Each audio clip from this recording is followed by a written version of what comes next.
So, I don't know what Owen said about me. I missed the whole thing, but I hope it wasn't too mean. And I'm gonna assume that you learned already that I'm a songwriter and that I play guitar. Now you know if you didn't know already. So this is a beautiful McAllister guitar that came highly recommended by L. Cross himself. You guys might be too young to know who David Crosby is. He's like a folk legend from the 60s, 70s, from the band Crosby, Stills, Nash and Young. Got it. Okay. And I got this guitar when I was playing in his band. And I was in the tour bus with him one day, and he said there's this horrible story in the news back from 2017, which maybe you guys remember. There was some protests about Confederate statues in Charlottesville, Virginia, and the Unite the Right rally was held in protest of those protests, so basically in support of keeping these statues up. And then there was another protest against the Unite the Right rally, and during that protest somebody drove a car through that crowd of people, and they hurt a lot of people very badly, and they killed a woman named Heather Heyer. So Cross, we were on the tour bus, and he was recalling this story. As he does, he'll get like an image really clearly in his mind, and he'll say, you know, there's a song in there somewhere. And he said, Becca, I think you should try and find it. And I was like, whoa, that's a tough song to write. And he said, well, I think you should do it. I think there's a song in there. And I believe in taking the challenges of David Crosby, and so I gave it a go, and it was a really hard song to find. So I thought I would play it for you today, and then we could talk a little bit about how it came and how I worked with the struggles, like how I got around the creative blocks to find the song, because I find that one of the most important parts of our craft and one of the most challenging parts of our craft is dealing with writer's block and dealing with the creative struggle and the critical mind, the part of the mind that tells you you're doing it wrong. So we can talk about that a little bit today. But first, I'm going to play this song, and it's called Heather's Letters to Her Mother.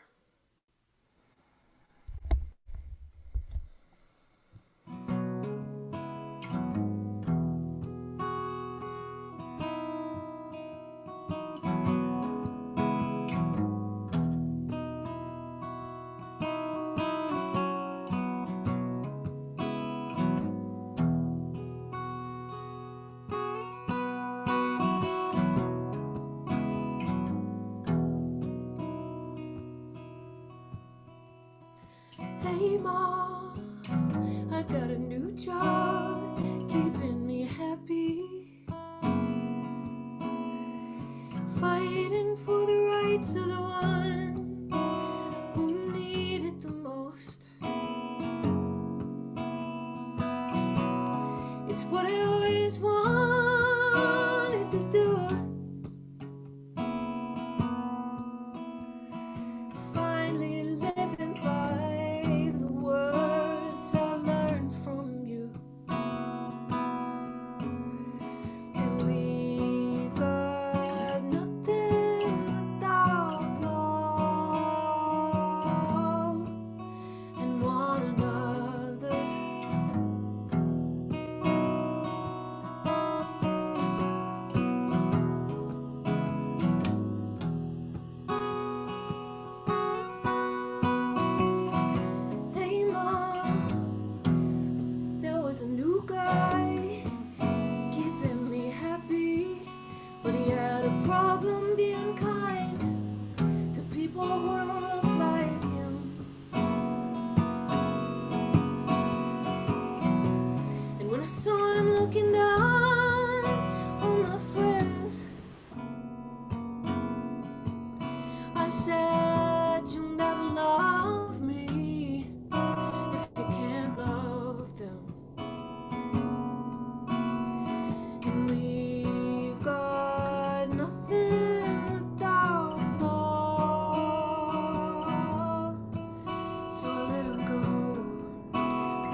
else is getting me down.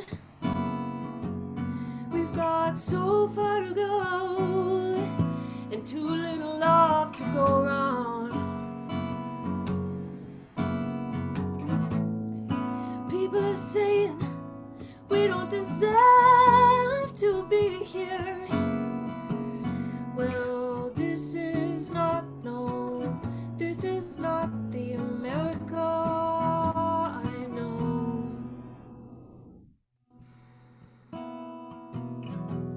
So, Ma, we're gonna stand strong tomorrow, so every child is able to sing with new meaning of peace and love and liberty. Their home is ever lost till we let freedom ring. 'Cause we've got nothing without each other. Hey, Mom, I wish you could see the streets today.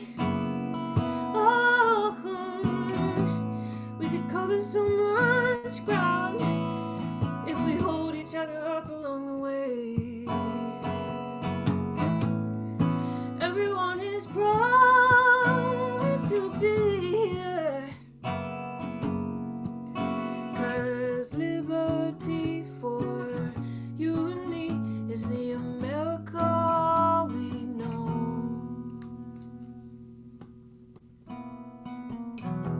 So, Ma, you got a new job from now on. You gotta finish my story, pick up from where I left off. And no, they can't quiet us down. And every time they try, we're gonna sing it out 1,000 times as loud. 'Cause we've got nothing without love. I can't hear you, but if you want to sing this part with me, you can hear each other. So it goes like this. We've got nothing without love. So you just stay on that part. We've got nothing without love. Stay on that part. We've got nothing without love. And now I'll sing something different. This is not love. This is not the America I know. We've got nothing without love. This is not love. This is not the America we know. Last one. We've got nothing without love.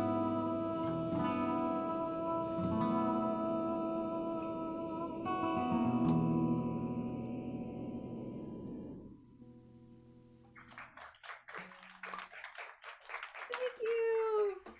I couldn't hear you, but I could feel you, and I could see some of your mouths moving. Did you guys all sing together? Could you hear each other? That's beautiful. Thanks for singing along. Oh, and I see some clap emojis too.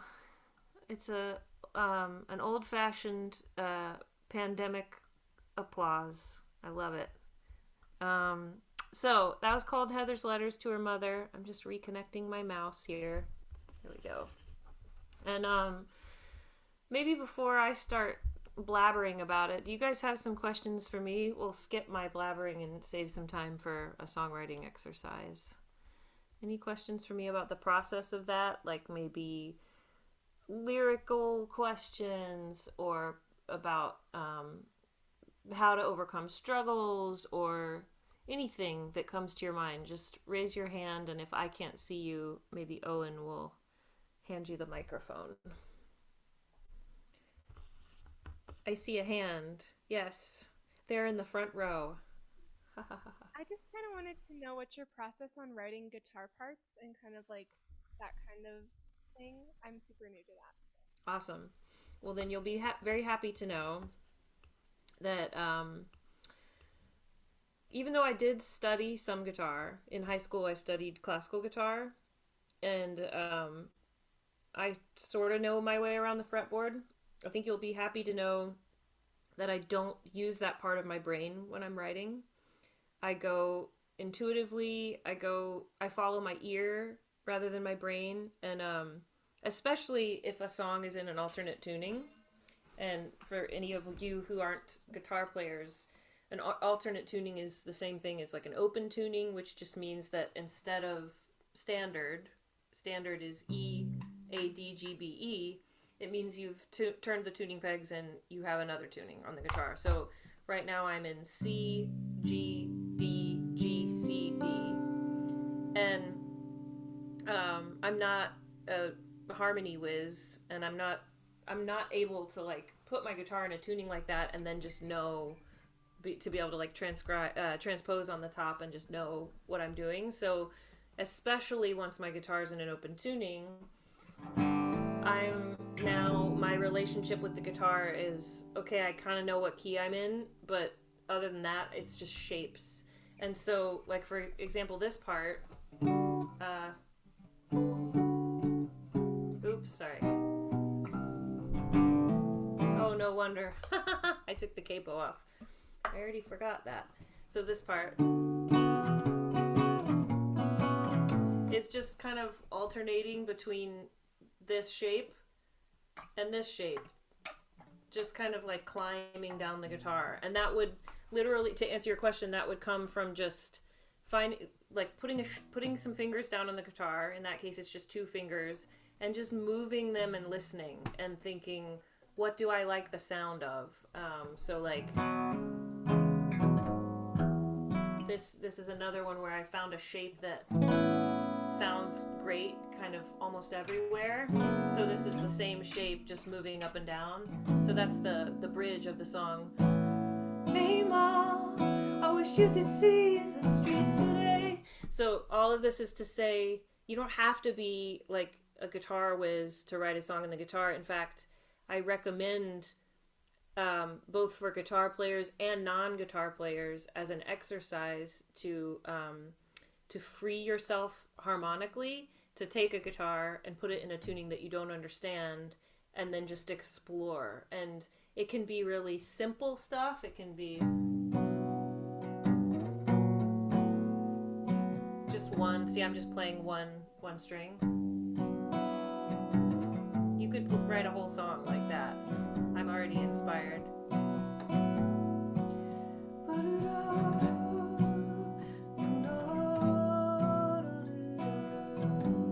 You know what I mean? Like you can make a vibe just with an open tuning and moving one finger back and forth. So I hope that answers your question and also inspires you to take any instrument that you understand or don't understand and put it in a tuning that you don't understand, and then just follow your imagination, move your fingers around, and find something that you like the sound of. I have shapes that I gravitate towards in my left hand. I kind of I find myself not playing a whole lot of bar chords, partly because I don't love the way that they sound, especially in standard tuning, like just standard bar chords going up and down the neck, but also because I really like the sound of open strings ringing. So like what I'm saying is, instead of going like this across every string, I like to come up with shapes that have like open strings making these kind of crunchy notes between frets. So that's another little tidbit to answer your question on my approach to guitar playing. Any other questions for me about that song? I see another hand, and a hand and a half. I saw an attempt of a hand being raised and then it went back down. Yeah, so Yes. I actually have been writing a song about colonialism and how that kind of has affected just my generational upbringing and like to this point. And so like you speaking or like trying to write a song on something so like difficult, like I'm kind of going through the same kind of like back and forth of like, is this sounding too political, is this sounding too, one-sided, or just like, trying to like balance it out. Like I've just been kind of contemplating on what I should do. So if you have Yeah, on that. that's a really good question. So the the answer to that question that's right for me might be a different answer than what is right for you, um, because of who I am and what is going to feel authentic coming from me, and what is going to feel like, um, I think authenticity is a big one, but also like what is going to feel natural coming from me, you know? Um, and so for me in this song, I tried a lot of different angles coming in. I tried initially, my first approach was focusing on the story and including these ideas about I researched every angle of the story, including stuff about the driver of the car who killed Heather Heyer, and I had this original version. It had his name in it, and I found myself checking in, like every few minutes. I would check in with this um, presence in my own mind. What, who knows what it actually is, but I was like kind of tuning in with Heather, if you will, like imagining that I'd invited her to commune with me in some way, like a muse, and I would check in with like her memory or check in with her energy or something. And I found that the more I did this, the more clear the pathway would get of like, um, almost like it's obviously it was like my instinct, but it almost at times felt like her memory was like shaking her head no, or nodding her head yes. And so I would be like, tried this first version where his name was in it, and I was talking about him as a person, and I was getting like a big fat no. Like, and another way that I could describe the feeling is that it's like doors are closing and the inspiration stops, and you're like at a standstill, and you're like, what am I doing wrong, so at that point I say, okay, I'm gonna try another angle. And it's not like you're not scratching everything. Pieces are still carrying through. So at that point, the guitar part was still carrying through, and the melody was still carrying through. It was just my research about the subject needed to be kind of angled differently. So instead of focusing on him, I was like, okay, well, maybe there's another thing I could focus on. And I did like four different versions. And then what felt authentic to me was to this version, which was to do it from her perspective, leading up to the event where she was killed, but not focusing on that, and focusing instead on um, her, like the beautiful things that she did in her life, and her memory, and like love, like this idea of what she was fighting for. Because I feel like if she would want anything to be remembered, it's what she was fighting for, not like the gruesome details of her death. Um, so I tried to, yeah, I tried to ask myself, like, what would Heather want to be remembered? What was she fighting for that day? And it's, this idea of like, unity, and like people loving each other no matter the color of their skin, and tearing down these like racist ideals, and yeah.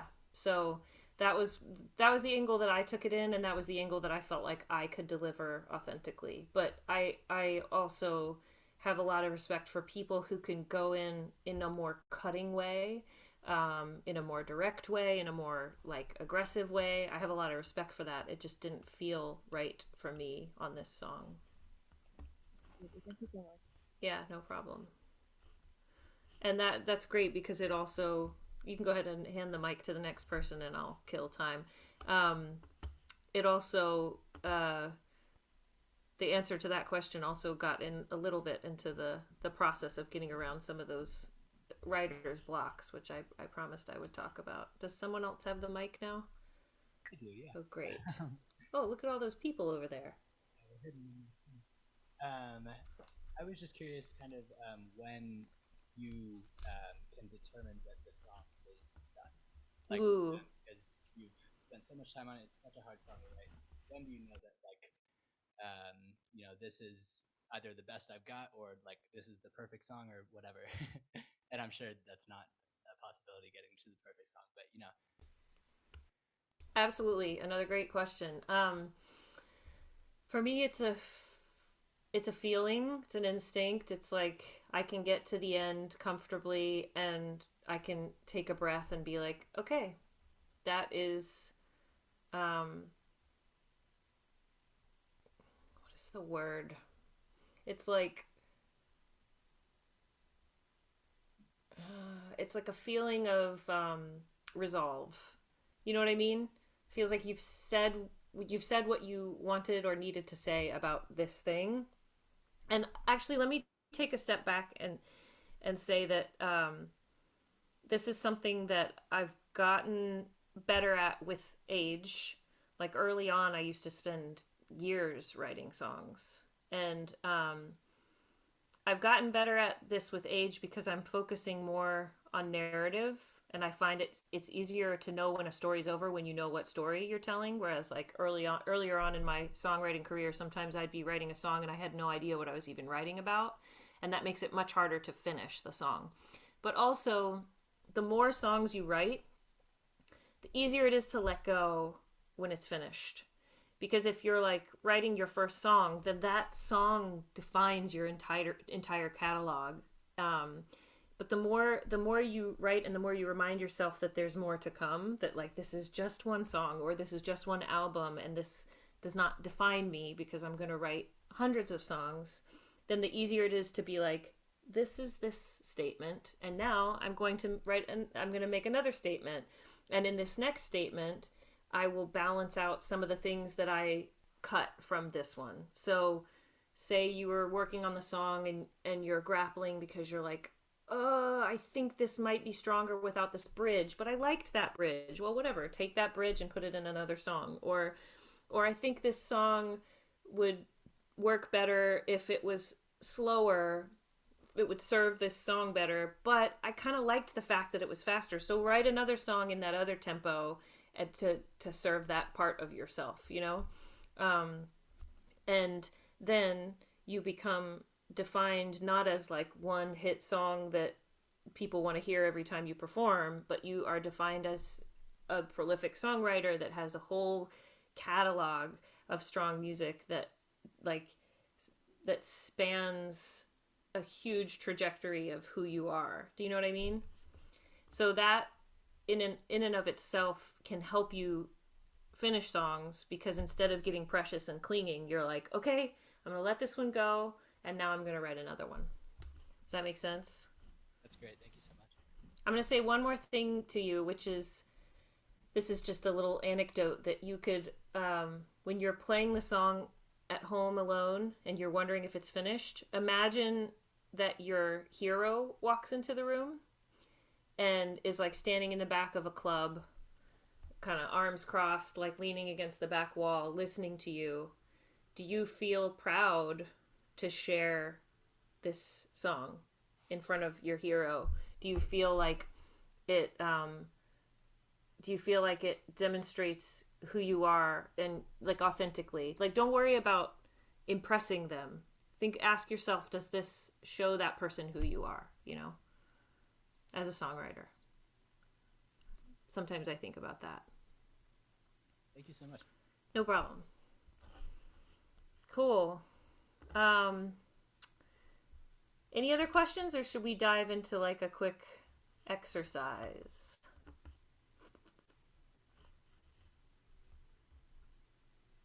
I see a mic traveling. More question here. Mm-hmm. Hi.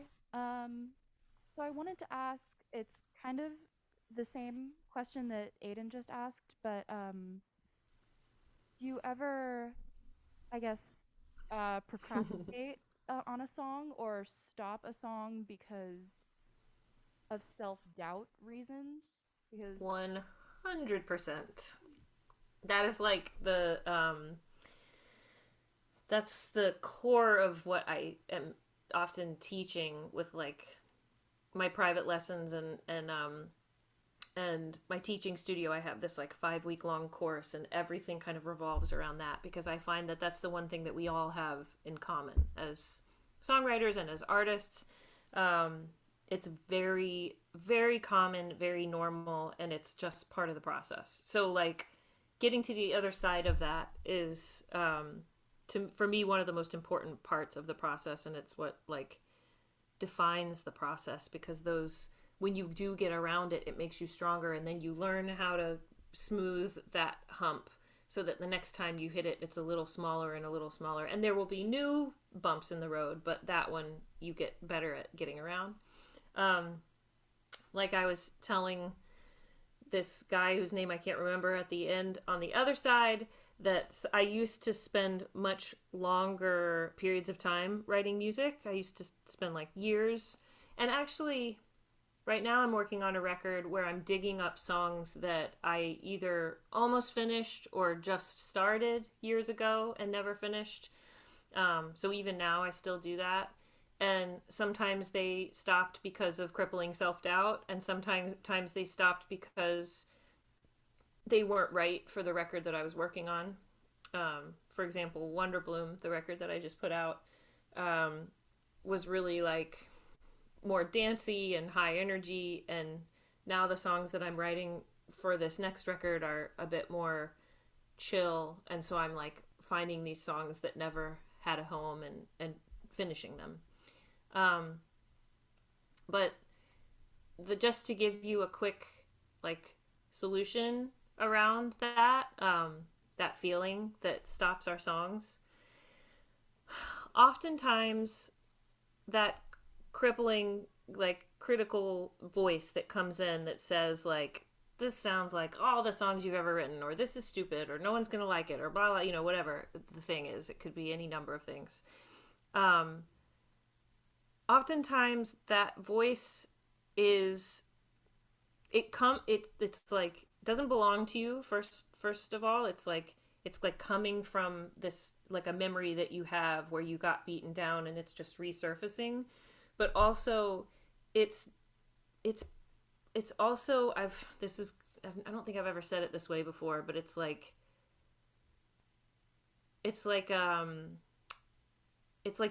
you're being lazy. That sounds kind of harsh, but it's like a tactic that we have. It's like a fear tactic that we have to get out of going through something difficult.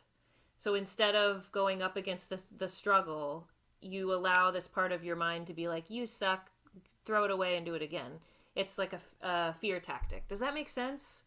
Like, and we all do it. It's something that everyone does, whether you're a painter or a songwriter or a scientist. It's like, yeah, I think I'm just gonna scroll on my phone instead of doing this thing that is challenging or whatever. And so I challenge you, the next time that happens, to spend 2 minutes having a conversation with that part of your mind. So tell me what, I can't remember your name now because I suck at remembering names after hearing them once. That's okay, I'm Genevieve. Genevieve. So Genevieve, what's the last one that you remember of like you're writing a song and that critical voice comes in? What's something that it would typically say? Probably like saying it's not gonna turn out how you want it to, or it's not. It's gonna, like what you use as an example. If it sounds like everything else, right? It's not gonna turn out as great as you have it in your mind. Let's take one of those. So I'm gonna use it sounds like everything else, and I'm gonna be you, and you're gonna be the critical part of your mind. Okay, so just try to be contrary to everything that I say. Like be like a brat, you know. So I'm going to be you, and I'm going to have a conversation with that part of your brain. So I'm going to say, you have said to me, it sounds like everything else you've ever written. And I'm going to say to you, um, what song specifically does it remind you of? And now answer it honestly. What would be the next answer of your critical mind?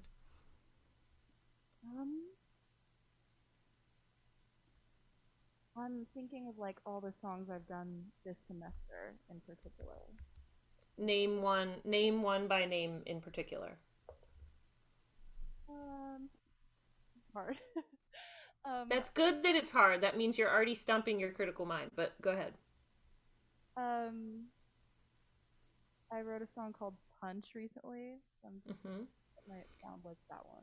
So what is it about this song you're writing that is so much like Punch? Similar chords, which I do need to like branch out in my chord usage, but So why can't you just finish writing the song, and then when you're finished, put a capo on it so you're in a different key, or keep the melody and the vibe, but reharmonize it, like come up with different chords that kind of change it. I mean, my argument is like, yeah, so maybe you have a style, and right now your instinct is to want to like push that style, but if you let the critical voice win before you even finish the song, then you're never going to finish the song. Whereas if you let yourself finish, just ignore the critical stuff until the song is finished, and then listen to it and take what it's saying and solve the things that it's saying. Like, take it and listen to it and trust it at that point. If you listen to it too early, it might sabotage the process, but if you actually sit down with it later on, it can help you to broaden your sound as a songwriter. It can help to push you to new heights. You know what I mean? Thanks so much. That was really helpful. No problem. Hooray! So let's do a quick 20-minute songwriting exercise. Owen, remind me, if you're still in there, remind me when you wanted to do the Q&A before we switch to working on their tunes. This was a great Q&A. Maybe we can ask real quick just if anybody had any other questions. I know a lot of these were songwriting specific, so I just didn't know if anybody had any other questions kind of beyond that. Okay, let me just get a sense for how many other questions we might have in general. Another one maybe. Okay. Okay, so yeah, we might just have a couple more questions that may or may not be as like specifically songwriting oriented, but that's totally fine. And if it turns out that the songwriting exercise is only 10 minutes, I can work with that too. So yeah, why don't we do that? We'll do like 10-15 on the songwriting, and then we can have 5-7 minutes or whatever just for a couple questions at the end of that, and then we can move into songs. Perfect. So exercise first and then more questions. Is that what you're saying? Yeah, let's do that. Okay. All right. So grab pen and paper. I'm ill prepared. I think there's one right here, and we're gonna keep going with this idea of the critical mind versus the muse, which we didn't really talk about the muse yet. But the muse mind is sort of this part of the mind that is where inspiration flows freely, and you're kind of free of doubt in this part of your mind. And I like to think of this part of your mind as being really activated right when you wake up in the morning, before you've started to sort of like beat yourself up or get stressed about the day.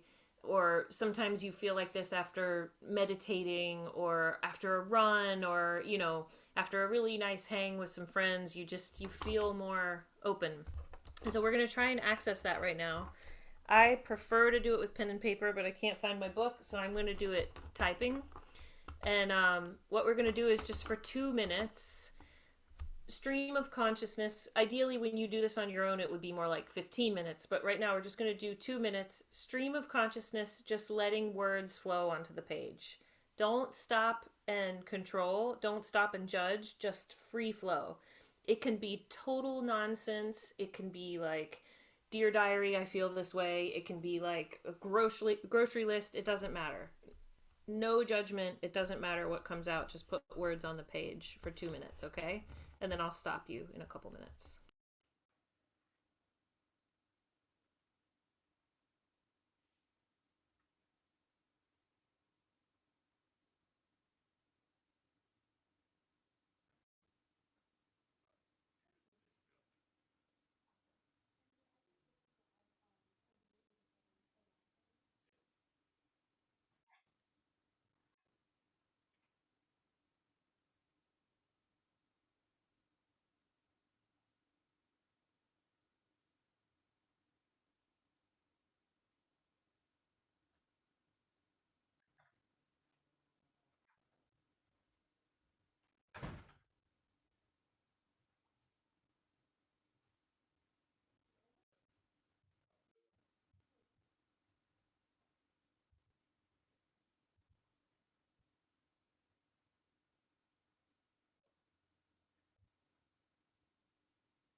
Okay, I know this is short, but start to wrap it up and finish the sentence you're on.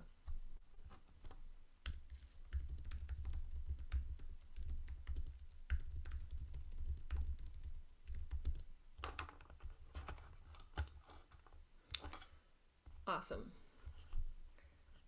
And now I'm going to call on 4 of you. Normally what I would do in like a longer class is I would, especially if everyone was on their own computer, I'd have everybody type 1 line from their text in the chat, and then I'd use it as like puzzle pieces to create lyrics. But today we're just going to do a few of you. But still, everyone, whether you're going to share a line or not, go through what you wrote, and now turn your critical mind on and ask your critical mind to come to the party and go through what you wrote as if you're like at a thrift shop, just picking up things that spark joy. So maybe you're reading it and you're like, oh, this is stupid, stupid, stupid. Ooh, this line is cool. This line, if that were the case. I kind of like that. That could be a cool lyric, if that were the case. Or, let's see. I'm going to underline singing to her, which was part of a longer sentence, but when I take that one little segment of the sentence, I find it intriguing. So I'm going to underline that as a potential lyric. Okay, so now you guys do that too.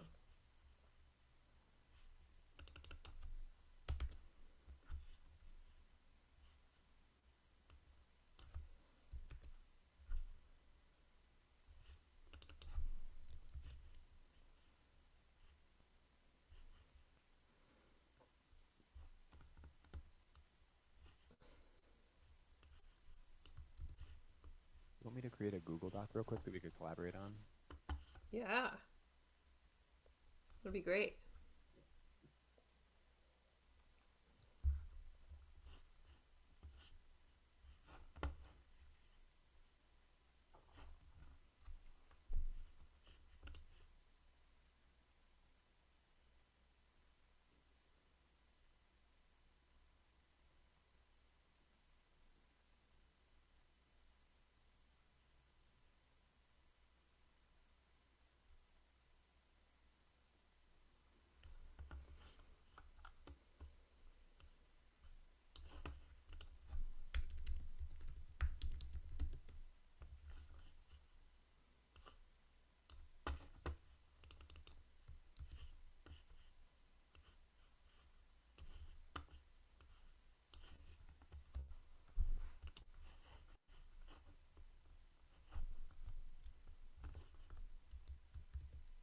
Okay, I just shared it with you. Okay. In email? Yeah, I got the notification. awesome.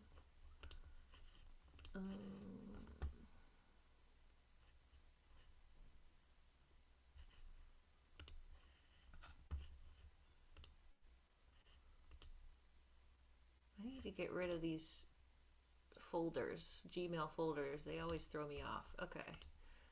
Open. So I will also share my screen, but so yellow shirt jumper. What's the line that you wrote down?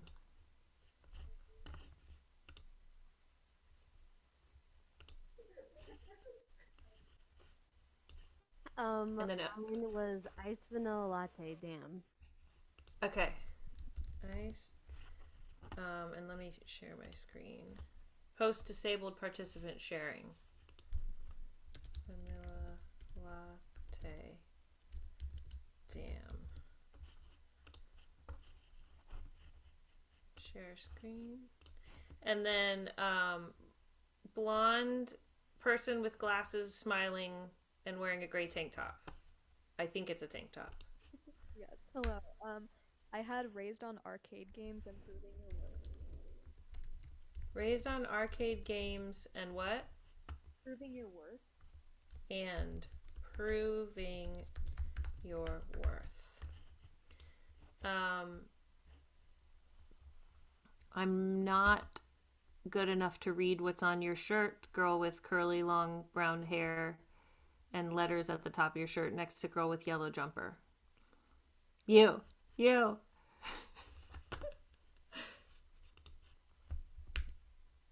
I don't care as much as I probably should.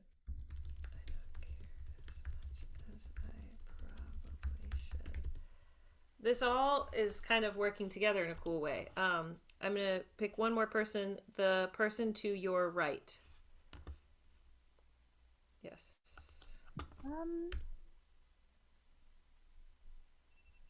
I wrote eating a clementine. Nice. Love clementines. So,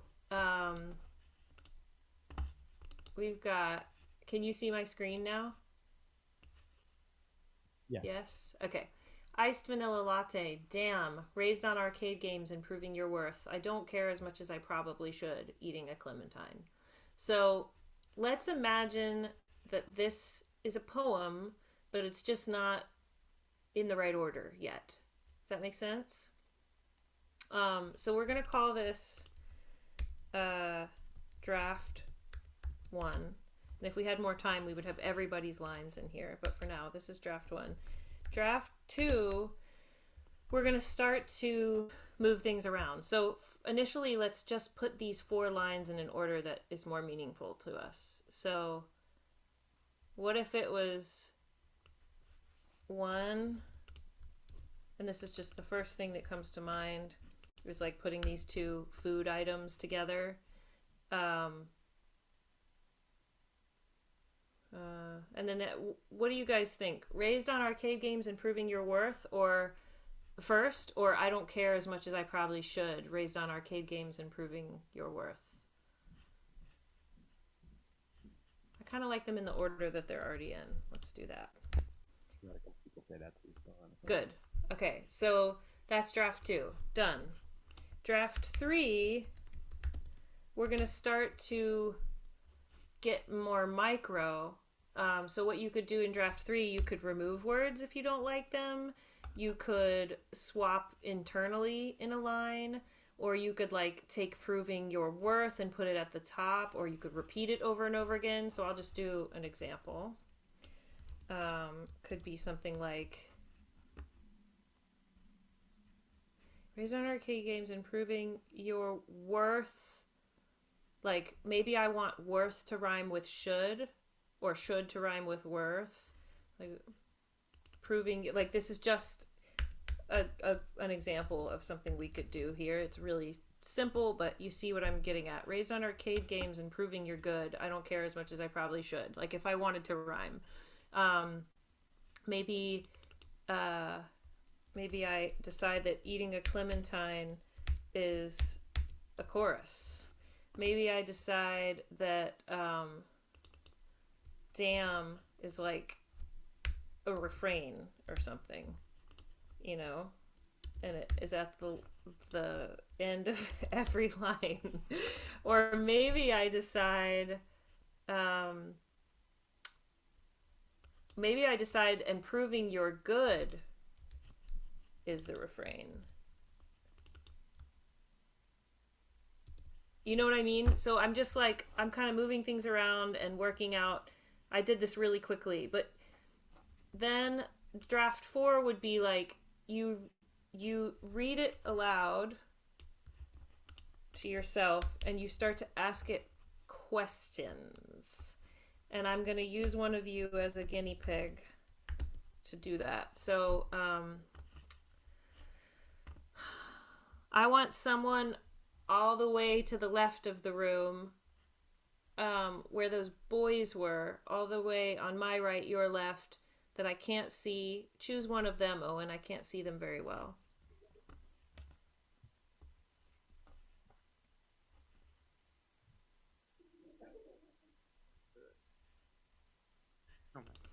Okay, so I'm going to read what we have so far to you, and I want you to close your eyes or don't close your eyes, but picture a character as I'm reading to you. Eating a clementine and proving you're good.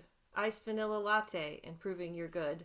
Raised on arcade games and proving you're good. Damn, I don't care as much as I probably should. Eating a clementine, eating a clementine, eating a clementine. What do you see? Who do you see, or what do you see?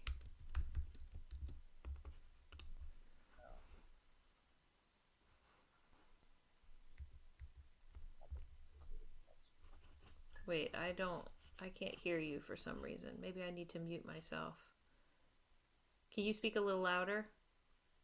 Yeah, is this better?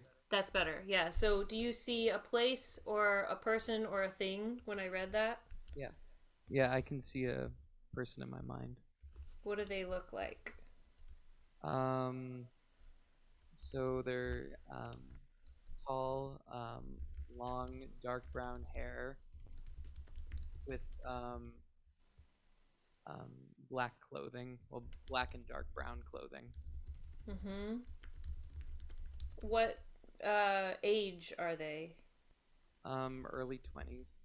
Early 20s. And what gender do they identify as? Male. Male.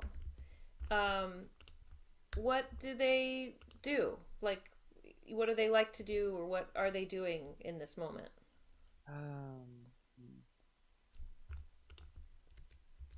Give me a sec. Mm-hmm. Gotta. I can make this bigger so you can see it. Ooh, that's really big.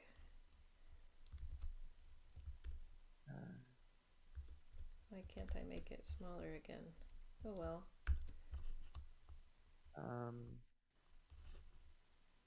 Let's see.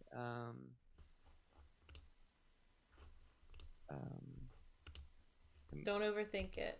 Whatever comes to your mind first. I got it. Okay. Complain about not being granted the rank of master. Nice. And where are they? Like spatially. Like, are they inside or outside? What? Inside. Where? Inside what? Inside a temple. Nice. And where are they geographically? The city. What city? Coruscant. What's that? Coruscant. It's a fake name. Okay. Looks like I found a spelling that works of a place that I've never heard of before. And when is this? When maybe like 2005. Cool. So I just did who, what, where, when, and then my favorite ones are what are they feeling, which you already kind of dipped into, but let's go deeper. What are they feeling? anger.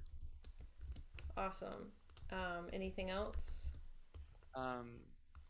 Maybe some um, maybe some leading to some feelings of hate. Nice. And then what do they want?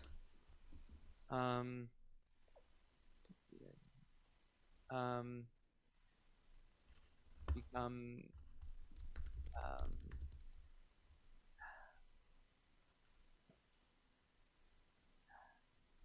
you got to give me a sec. Yeah, it's starting to give me like some Darth Vader vibes. Like that's actually what I was basing this character around. Really? Yeah. That's cool. Yeah. Yeah, thanks to Nikki. She popped Chosen One into my head. So it's sort of like to become more powerful. Yeah. Let's say that for now. To become more powerful. Wow, great job. I don't know your name, but you just crushed this. That was a lot of pressure that I just put on you. So, what's that? This is Sam. Hi, Sam. Hi. So, draft 4, what we did was we asked ourselves who, what, where, when, what are they feeling, what do they want? This is something that I came up with. Like, they're just the most obvious questions that I could think of and the easiest questions to remember. These like 4 W's and then these 2 extra W's that help to get sort of to the meat of the matter. But you could do the same thing with like 5 senses, like what are they seeing, tasting, hearing, smelling, etc. You could do it with like another character. You could bring another character and put it in the room and ask yourself what they're saying to each other to get like a dialogue. You could do anything. But now that you know all of this stuff about your character, your main character, your protagonist, then you go back in and read what you have and ask yourself, is this all resonating with my new character? And if it's not, then draft 5 is that you start changing stuff to make it fit with this guy. Does that make sense? Yeah. And then, so we'll stop there. But this is just an exercise that you guys could do tonight. You could spend 2 hours on this and probably get, or less, and get to the end of a song. It's nice to have this like step-by-step sort of supported exercise, because what it does is that it helps you by starting with this totally free mind and then bringing the critical mind in a more constructive way. It gives you a very supported step-by-step process that keeps you from getting pulled off the horse. You know what I mean? Like you always have something there to fall back on. But this technique of asking questions, this is always helpful at any stage of the process to help you to like understand what you're doing. So I'll label this in case you end up sharing it. Owen. I said asking questions. Other things you could do.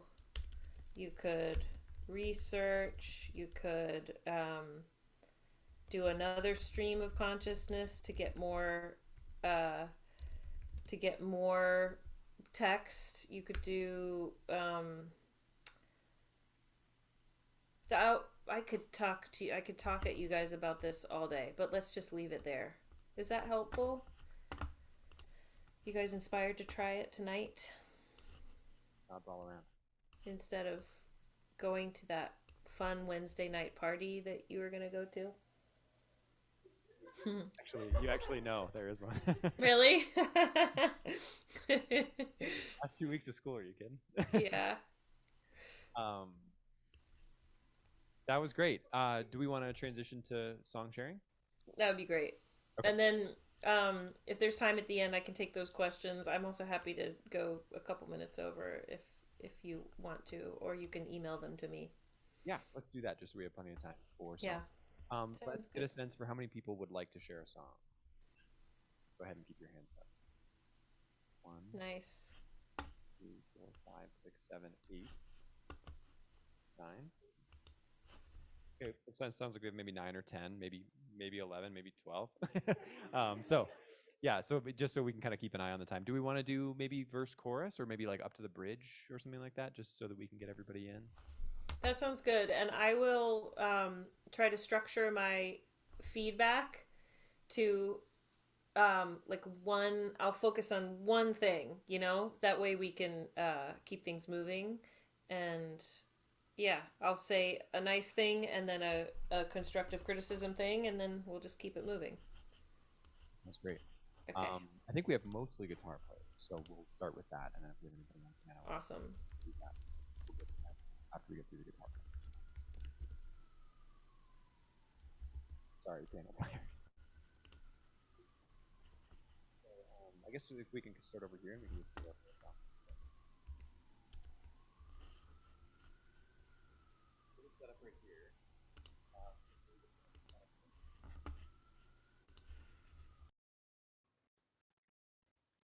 And do you want to stand or sit?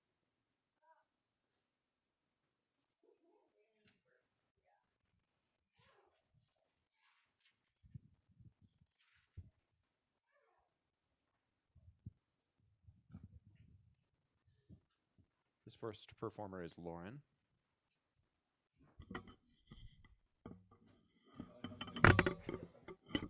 Let's go up to the bridge.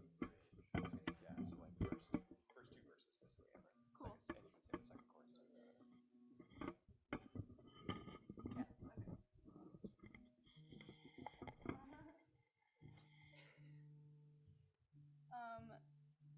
Do you want to hear about the song? I could tell you about the song while we're tuning over here. Sure. Do it in the elevator pitch version. All right. So this song that I'm about to sing for you while she plays is about our first date. Yeah. Yes, it was like that stage where both of you are so nervous and you're too scared to make any moves. And for some context, we went hammocking and we painted rocks and painted like other things. Aw. for the lyrics. What's the song called? It's called Will You Too. I've heard this song. Oh, okay. When you said painted rocks, I was like, that sounds familiar, and now I know why. Okay, I'm ready. Thank you for your feedback, whichever feedback you gave me. Oh, it was anonymous. Okay, that's cool.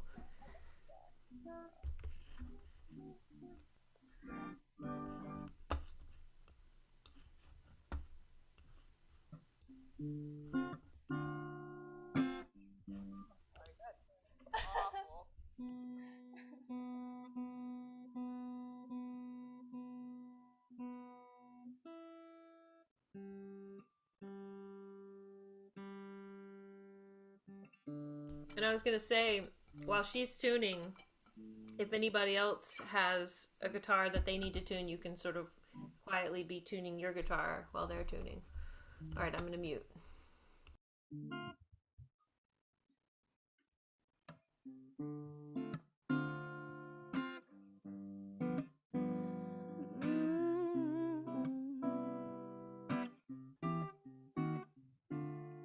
I'm flying like I'm high above the clouds. She's smiling hard but never smiles too loud. It's scary when you wanna meet her lips, but you haven't even felt one of her kisses. We're swinging in a forest of trees, but my heart just swings toward you.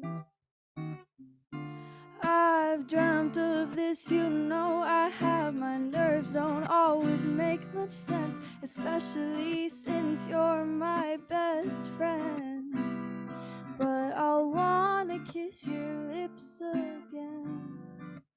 If I do, will you too? as I tumble for your heart. It's silly that we're nervous since we've known it from the start. I'm painting rocks but wishing that you let me paint a moon. Painting rainbows, wish I could just paint my thoughts of you. I've dreamt of this, you know I have. My nerves don't always make much sense, especially since you're my best friend. But I'll wanna kiss your lips again. If I do, will you too?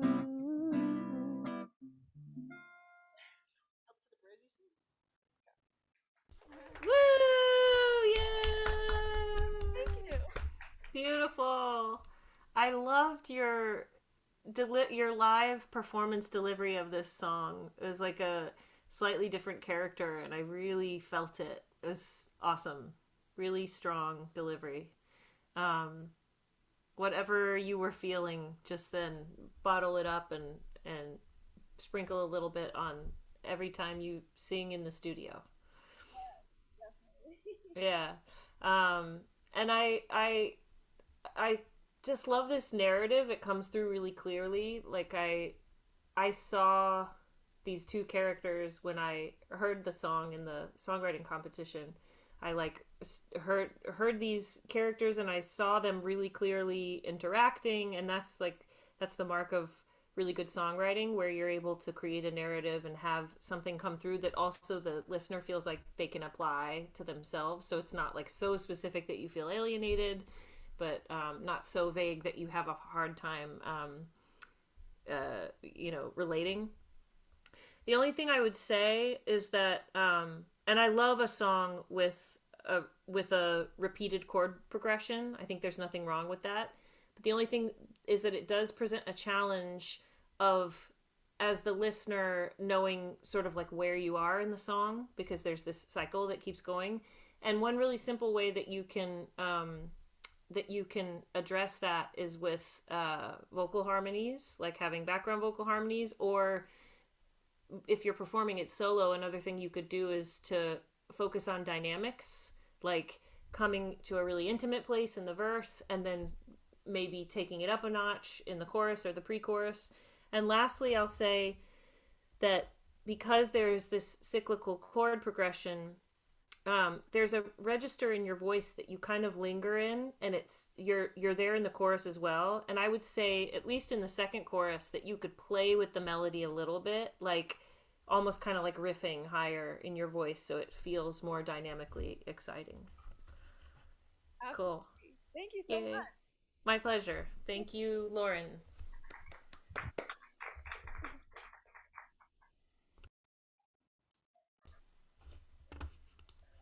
Next up.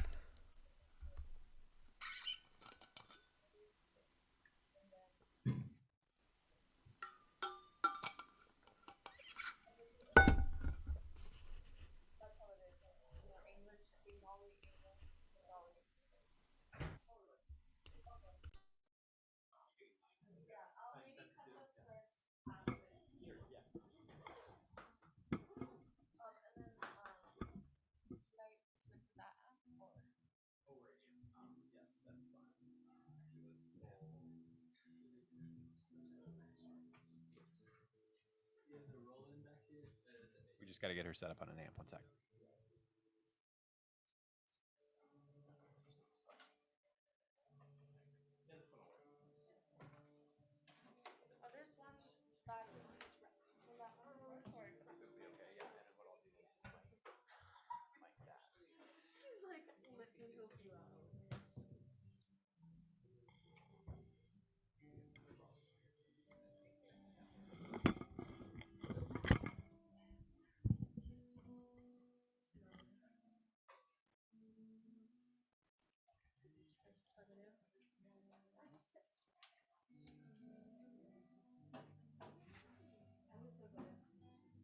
All right, give that a try on the.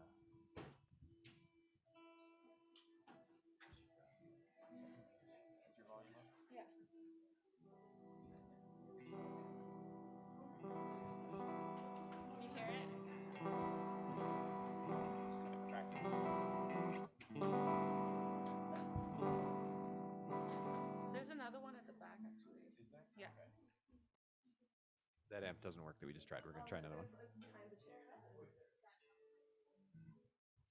Hi, how are you? Good. How are you? Good. So this song is kind of Bengali slash English. Ooh, cool. Bengali, it's another language. And it's kind of about generational trauma, or just kind of speaking to the pain that um, has always been unspoken. So it's kind of a song to my ancestors. And what's your name? Srija. Will you spell that for me? It's just distorted. So. Sorry, I didn't hear your question. You said Suja, S-U-J-A? Sreeja. Srija. S-R-E-E-J-A. Thank you. Yeah.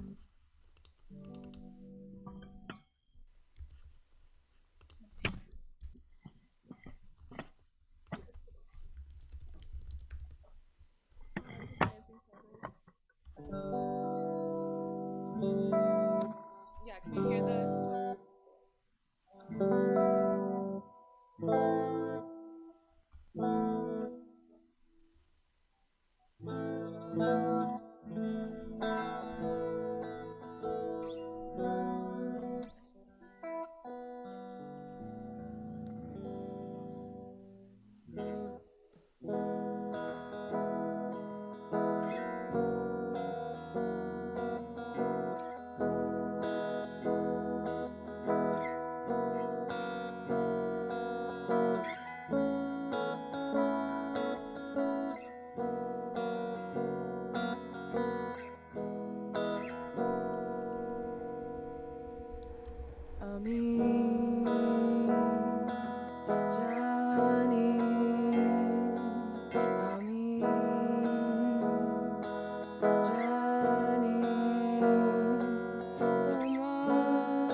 Woo!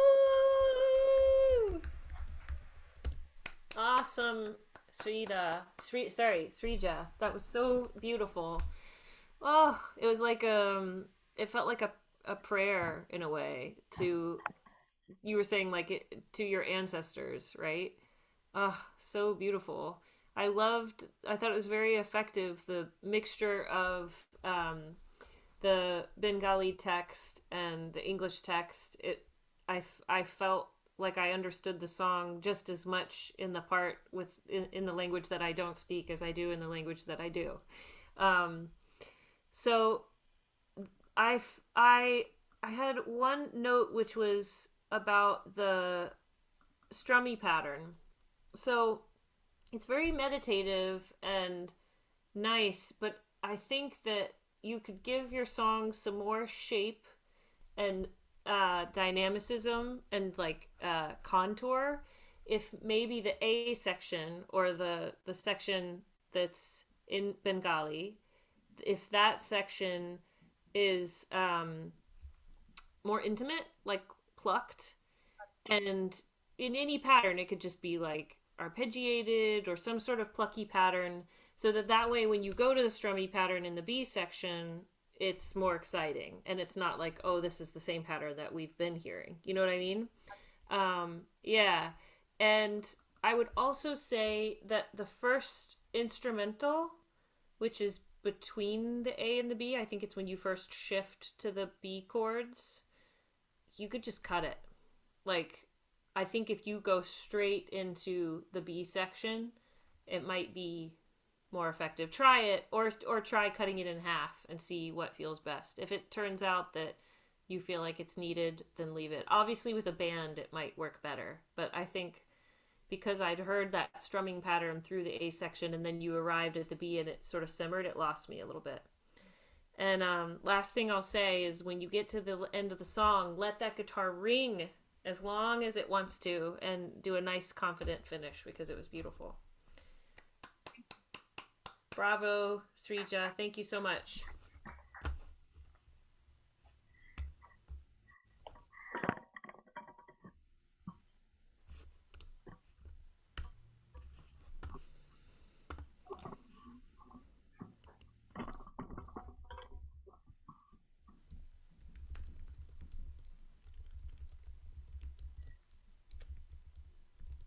Next up, we have Genevieve.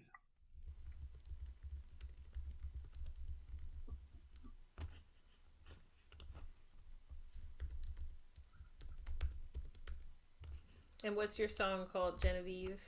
The song is called Safe and Holy. Safe and homey or holy? Holy, like God. Okay.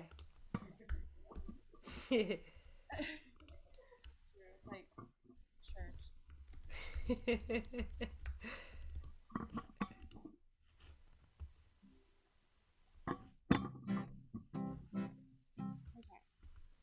Here's that.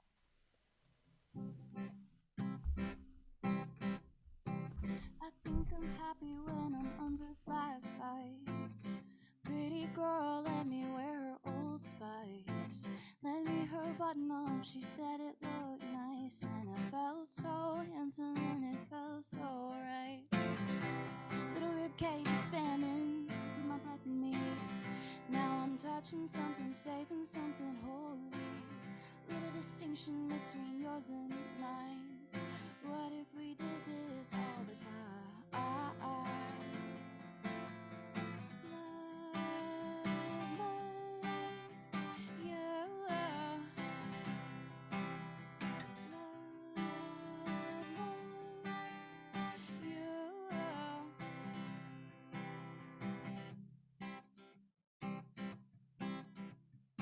Outside of the bar, you taste like IPA. When you step out of the swimming pool, still smell like L'Occitane.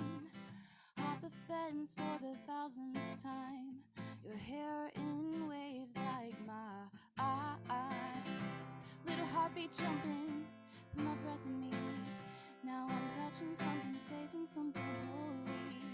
Wanna see your face, might as well be mine. What if we did this all the time?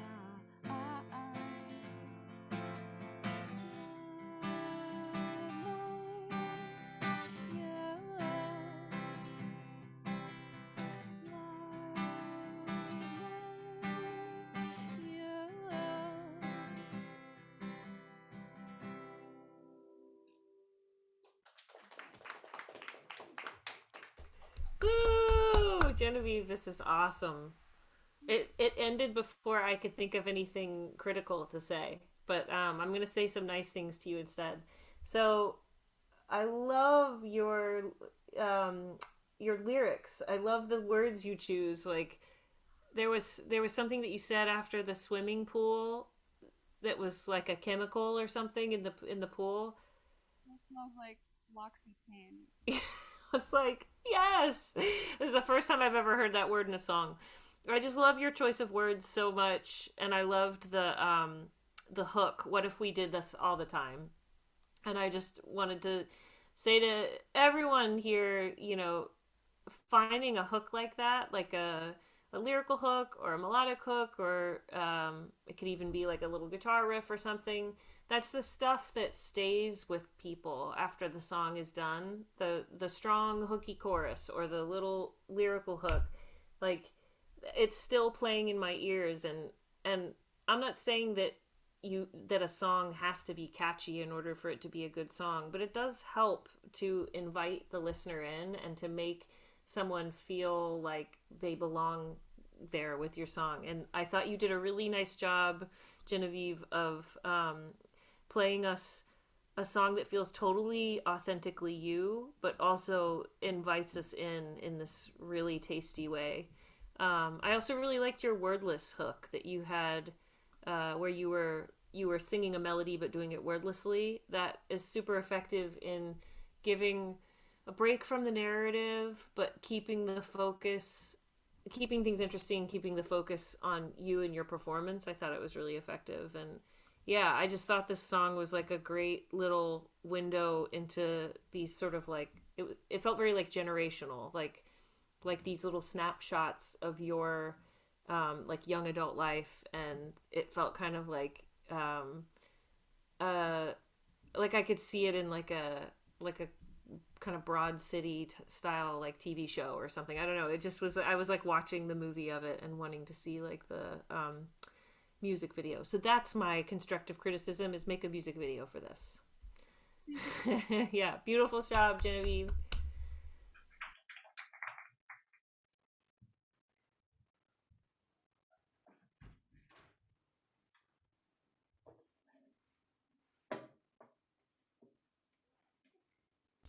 Who's next?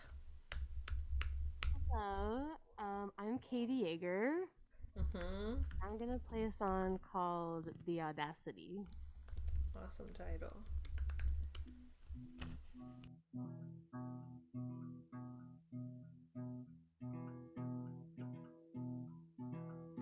I could say that I don't care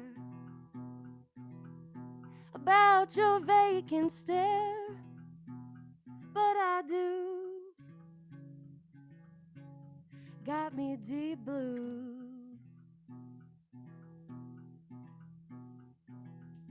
I could say that I'm real tough, but that would be a bluff, 'cause I'm not. I care a fucking lot. Every man has a doctorate degree, and how he thinks he gets to talk to me. Instead of my timidity, wish I had the audacity.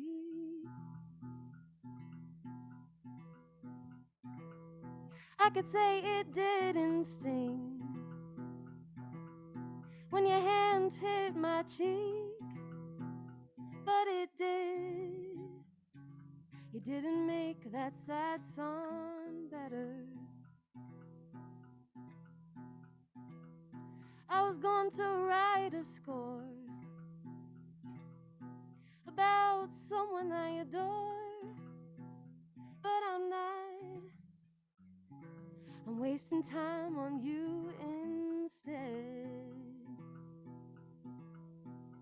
Every man has a doctorate degree, and how he thinks he gets to talk to me. Instead of my timidity, wish I had the audacity. Woo! Awesome job, Katie. Man, another great lyricist. You guys are blowing me away. I love your lyrics. I love I care a fucking lot. That really floated my boat. And I loved the every man has a doctorate and how he thinks he gets to talk to me. I was like, yes. Um, really wonderful. Such great lyrics. And also, this is a great example. Somebody had a question at the very beginning of the class about guitar, like writing on the guitar. And I was talking about how it doesn't have to be fancy to carry the song. And this is a perfect example of like a super simple guitar part that like is stylized and it carries the song perfectly. Like your solo performance, more than enough, and it also would work really well, I think, in a band setting or with strings or I could see it in a lot of different settings. One thing I will say to you, because I'm trying to find some place to offer constructive criticism. Oops, I didn't mean to delete that. Is relax your right shoulder, and it will help your right hand so much. It'll help you to like kind of fall more into a relaxed rhythm in the right hand. If this, and I am guilty of it still to this day, when you relax this, it relaxes this. So what my tip for you would be to practice in front of a mirror, so that you're looking at your right hand and left hand in the mirror, and you're also noticing that your shoulders are level. And then I would also say, and again, I'm guilty of the exact same thing that you were doing, but notice anytime your thumb starts to wrap around the fingerboard, to bring it to the back of the neck, because that'll give you more mobility in that big wide chord that you have, where you're having to go like this with your wrist. If your thumb is behind the guitar, then you'll be able to get the stretch easier, and then you'll just be more comfortable. But I was going to say, last thing I wanted to say was that your vocal delivery was amazing, even with the mask on. Like, I really felt you. So bravo. I don't know how you did that, but you had a really great vocal delivery in that KN95. Good job, Katie.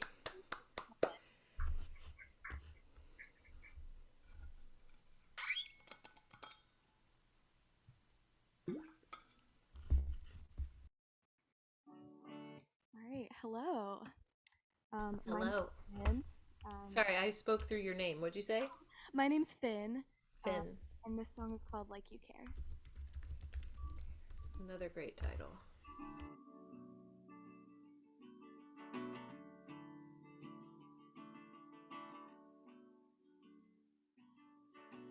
You had me in a chokehold, guilt on my face like I'm just a kid.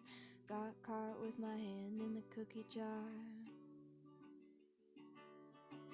You were a prophet, darling, said all your relationships, they would expire like bad milk sitting in the back of the fridge. You said, she said, let sleeping dogs lie. You said, she said, don't drag it around your whole life. Forget what Alice said, the dog's already dead. Don't you lie, you and I, we were tired in a good way. You're a coward, dear. Just come over here, we can fight, make it right, make it wrong in a good way. Don't you think that we deserve it? Won't you hurt me like you care?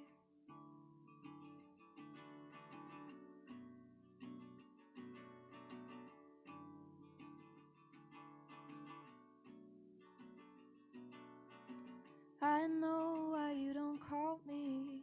I know you're hiding in the dark, like a child scared of what's underneath the bed. And I'm doing better, got new friends, a city to call home, but I still wonder what goes on in your head. You said, she said, let sleeping dogs lie. You said, She said, don't drag it around your whole life. Well, forget what Alice said. The dog's already dead. Don't you lie, you and I, we were tied in a good way. You're a coward, dear. Just come over here. We can fight, make it right, make it wrong in a good way. Don't you think that we deserve it? Won't you hurt me like you care? Ooh. Oh, yes. What a strong finish. Won't you hurt me like you care? That's epic. Like it like kind of punches you in the face right at the end of the song, and then you're like, the end. Really good. Super cool guitar. What is that? Oh, it's an Epiphone. It's the Zenith Master Belt. Is it vintage? It is not. I don't think so. I got it. It sounds really cool. Like just the acoustic sound that you're getting at. I don't know. You're not plugged in, right? It suits you. It's really super cool. Like it suits your style and your like it pairs well with your voice. It's awesome. I loved all the little like euphemisms that you sprinkled throughout the lyric. Like I thought that was really tastefully done. And I loved also the fact that the lyric itself sung as if it was spoken. Like you did a really good job of following the natural rhythm of these phrases. So the melody, instead of saying Mary had a little lamb, like instead of the melody being like Mary had a little lamb, it's like Mary had a, like it follows the natural rhythm of these spoken words, and it made me feel like you were speaking right to me. Like I heard every lyric that you were singing, which was awesome. One thing that I'll say, not for this song, because this song is fully baked and it's perfect and it works great the way that it is, but as to like a fun challenge for the next song, think about finding little spots where you can have internal rhyme. So you don't need it. That's why I'm saying don't do it to this song, because you don't ever need it. It's just a fun thing to play with. So you have these really long phrases that end in a word, and then another really long phrase that ends in a word that rhymes. And on your next song, play with, and maybe you have already done this a million times, but I'm teaching everyone with this note that in the next song, find spots earlier in the phrase where you rhyme, so you're creating that rhyme and the familiarity in other places of the line. So sing for me the first verse, just the first like 4 lines of the first verse, and I'll do an example of what I mean. You had me in a chokehold, guilt on your face like guilt on my face like I'm just a kid. Got caught with my hand in the cookie jar. You were a prophet, darling, said all your relationships, they would expire like bad milk sitting in the back of the fridge.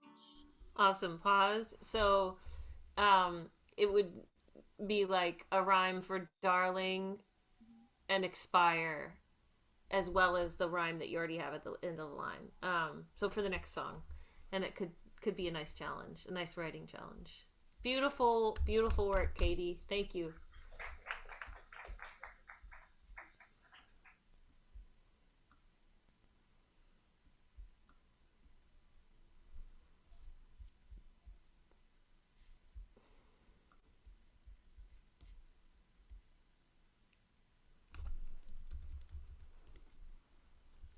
Hi, my name's Isabella, and this is a song that I wrote in the pandemic in the middle of. Wait, I need to mute myself. You said your name is Isabella? And this is a song that I missed the second part. I wrote in the middle kind of 2020, in that kind of mind space. And it's called There.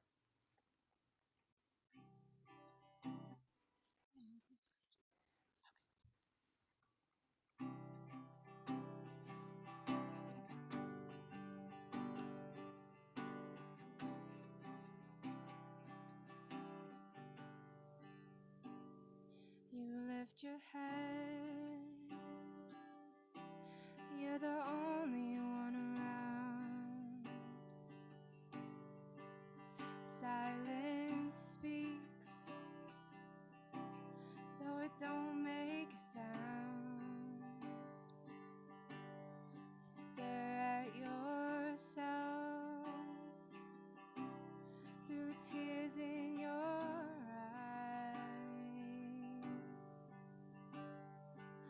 It's gonna be okay. It's alright to cry.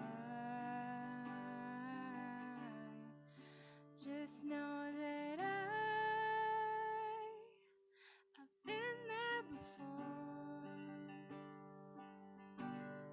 And just know that you don't have to be alone.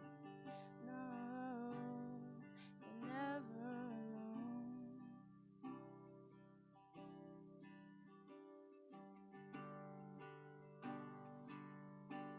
Just don't be afraid,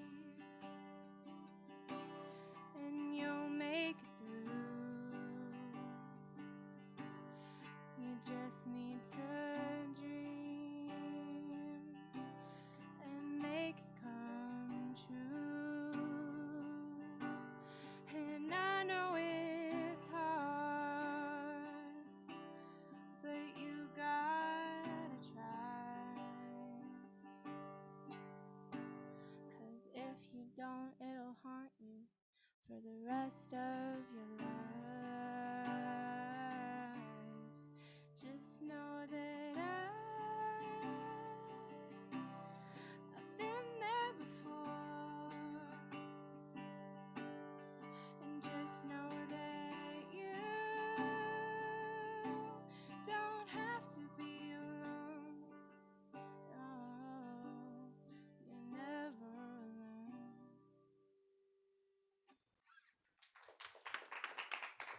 Woo! Beautiful, beautiful job, Isabella. Can you still hear me? Okay, I've got fuzz all of a sudden. It just went away. This is so gorgeous, and I found it really comforting. Did anybody else feel that way? Felt like you were speaking right to my heart. So thank you for that. I loved these lyrics. You left your head. That like right from the get-go, that lyric coming in, I was like, yeah, I love that. My one note is there were some lines that felt like I was craving more melodic resolve. Like, I felt that at least where I'm hearing the tonic, meaning like the first scale degree of the song, it sounded like you were resolving on the third a lot, and I was sort of craving you going down to the tonic from time to time. So for example, play me the line it's gonna be okay, it's all right to cry. Can I hear that part again? It's gonna be okay. It's alright to cry. Oh, you do resolve it. I didn't hear that before. And then play for me also the You're Never Alone one. Never alone. Yeah. And then if you, from time to time, like maybe just once or twice in the song, you go down, never alone, just a couple spots to give that sense of resolve that, like, so many of the lines kind of hover on the third, and I'm just like craving it somewhere going down to the tonic. And then similarly in the B section, it's kind of hovering at the fifth, and I was thinking you could go up sometimes, you could go down sometimes, but I loved how you finished the song, how it resolved in that unsettled place on the third at the very end of the song. I thought was like such a perfect way to end this very unresolved feeling, you know? Like it was like the perfect statement.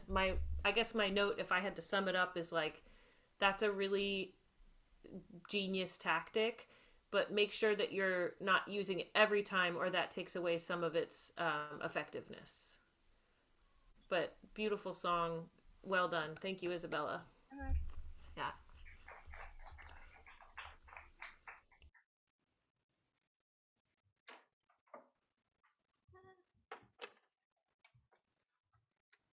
Hi, I'm Melissa. Hi, Melissa. Hi. This is a song I wrote in September, and it's called Dirt.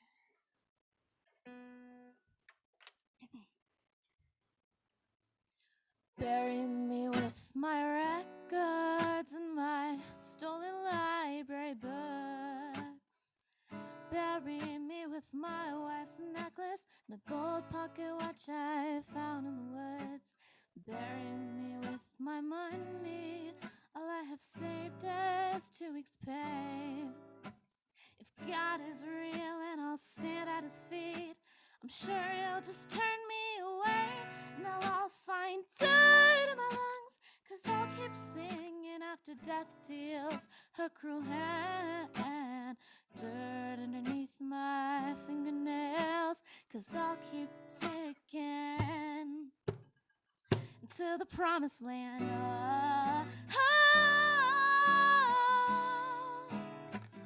To the promised land.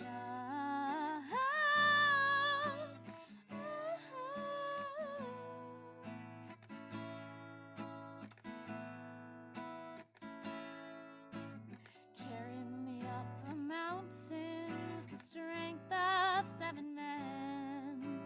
Drink the living water of the fountain when we reach the devil's land.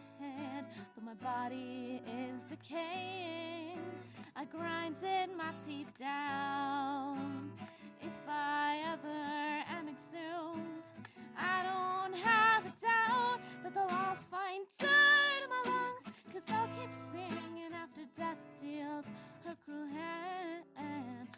Dirt underneath my fingernails, 'cause I'll keep ticking to the promised land.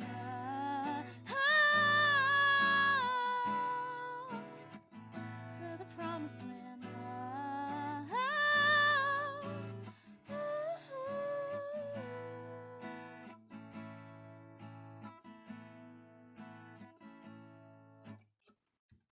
Woo! Yeah, Melissa! Bravo, bravo. Oh man, I loved that the wordless hook.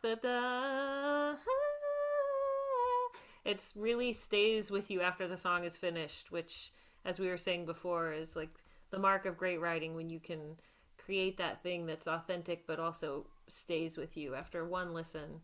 Awesome job. My note for you would be to think about, so it's two-prong. One, think about either on this song or on your next song, after your like final draft, adding another draft where you go through with a machete and you chop out any words that are not totally necessary. And I think of these words as like anything that's not propelling the narrative, like words like just. I don't think you use that anywhere, but it's an example of one of those words that adds a syllable but is not necessary. It's like filler word. And the other side of the prong is making words that are not important more parenthetical in your phrasing.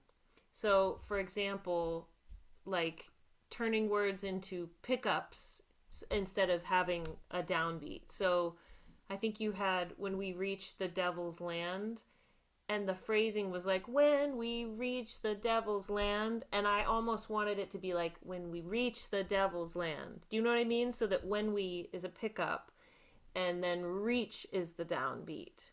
Does that make sense? Let me see here.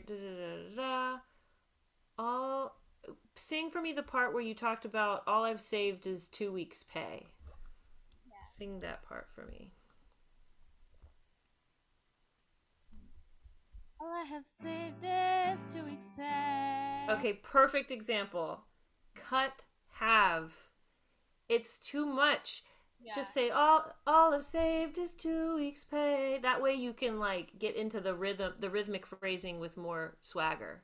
Yeah. So you have like you have this groove, all I have saved, and then if you cut have all of for all of saved, it just like it falls off the tongue so much easier. And then play for me also the chorus where you say something about the cruel hand.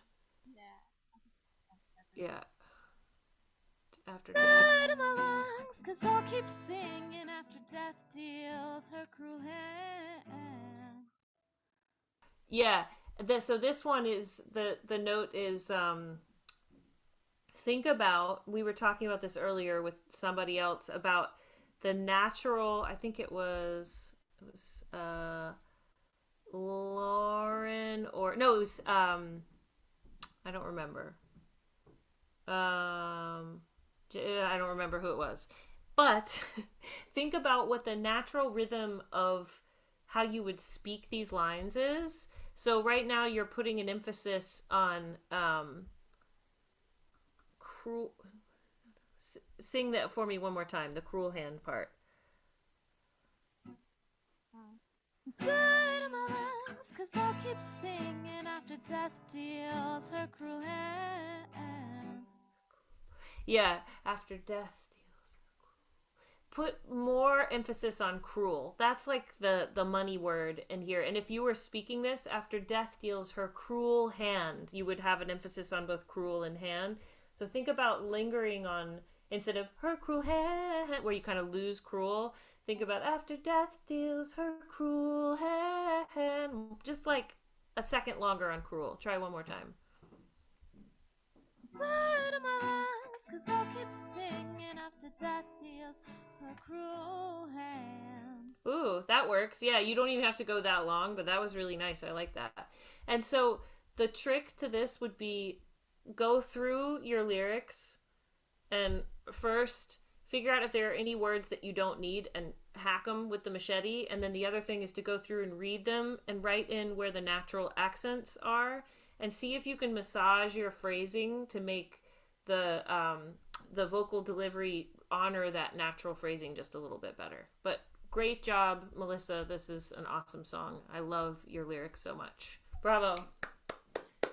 Woohoo! Just an update. I think we have maybe 4 people, maybe 5. Is that okay? Cool. Yeah. I do have a newborn in the other room. If she gets crying a lot, then I might have to cut it off, but let's see how far we make it, and I'll go fast too. What's up, Becca? Hey, how's it going? What's your name? Sam. Sam. Oh yeah. Hi, Sam. Yeah. And what's your song called? So, just make sure I'm all.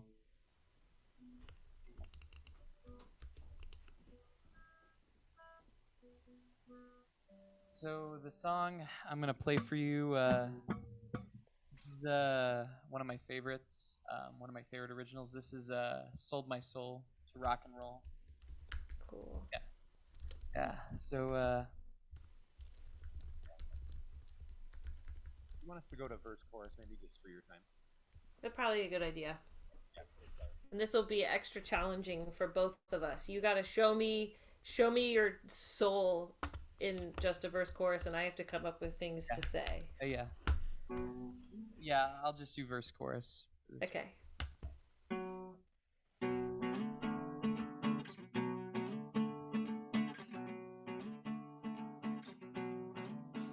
Yeah, yeah, rock and roll.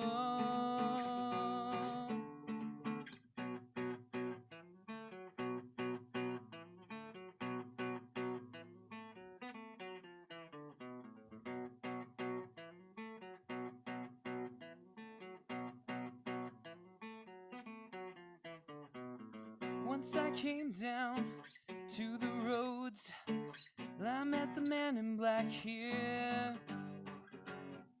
Gave me passion, talent to show, something I've cherished dear.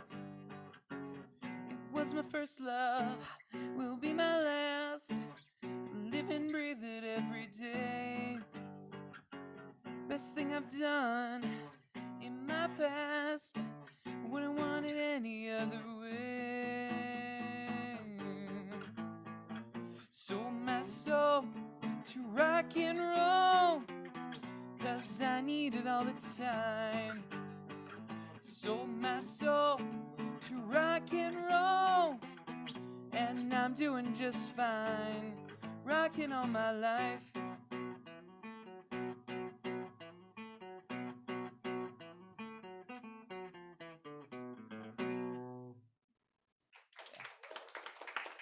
Woo! Yes, Sam! Yeah, got it. Awesome guitar riffs. What a great example of hooks that live in the instrument. So not a lyrical hook, not a melodic hook, but this hook is like a guitar hook that like the stuff that's still ringing in my head now are mostly things that you played on the guitar, which is super cool. It reminds me of some of the great classic rock tunes of the day where you like the most memorable part of the song is played on the guitar, like the lead guitar. Awesome job. Did you ever try in the verse doing the dun dun dun, the syncopated guitar part underneath the verse? Do you know what I'm talking about? Yeah, you're talking about that part. Yeah, not with the but the syncopated part in what you just played. I don't think so. Play for me what you're playing in the verse for a second. So it's just.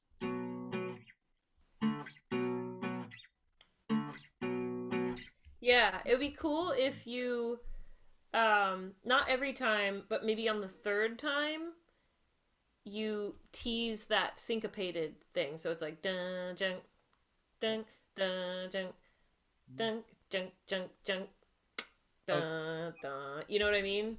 Just to mix it up a little bit. Yeah. You want me to give that a try? Sure. Yeah, I'll do my best with it. Once I came down to the roads, I met the man in black here. Like kind of something like that. Is that what you were? Totally, and it'll take a little practice because it's syncopating with the lead part, with the vocal part.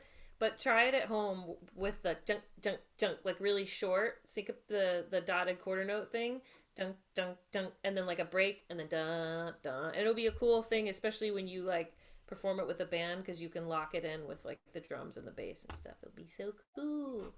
Awesome job, Sam. Bravo, bravo. Thanks again, Becca. Yeah.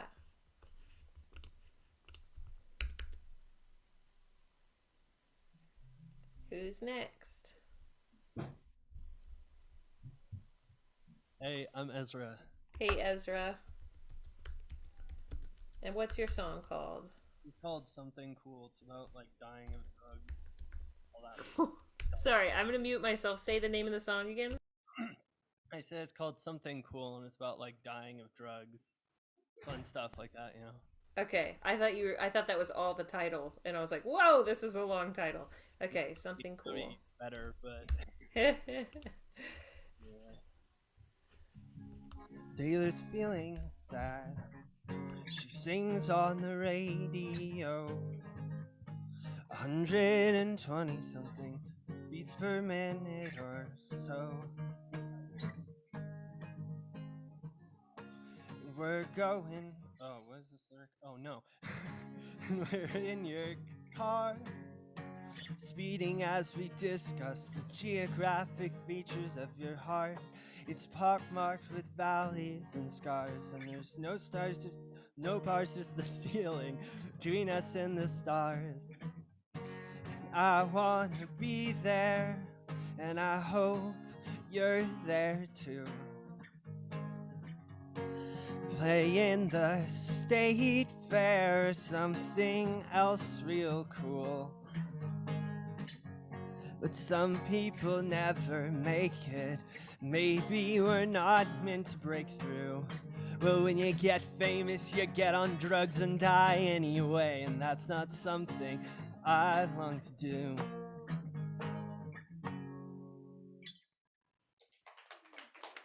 Woo!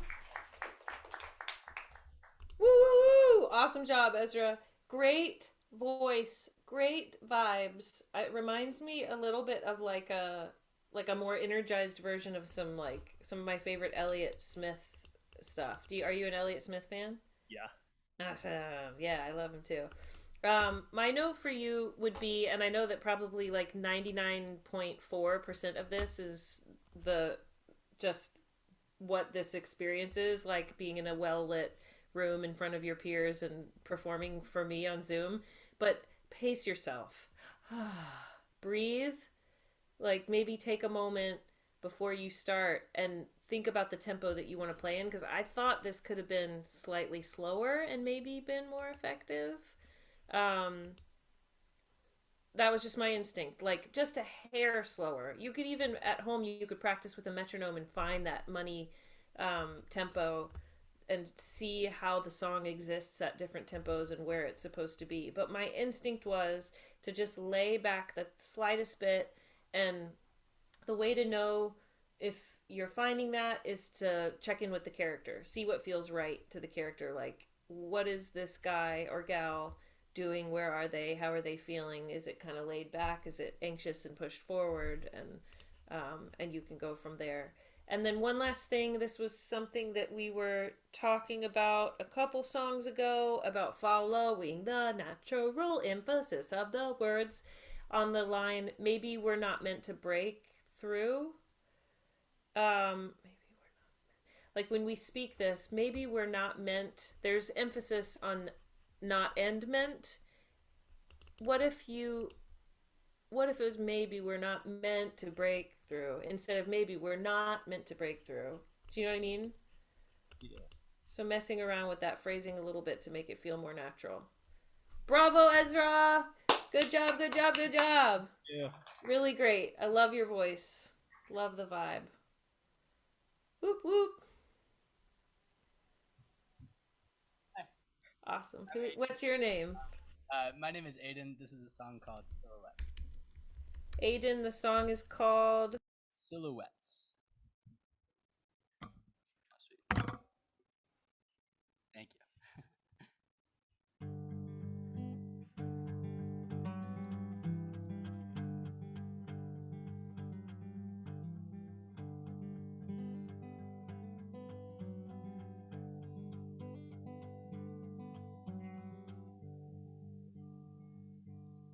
I see silhouettes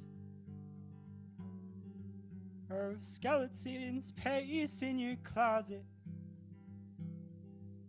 through the crack in your door.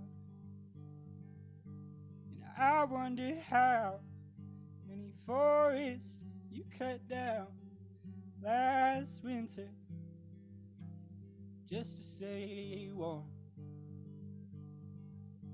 'Cause fools will take your words to be sweeter than the hive of a honeybee. But I know you're bitter.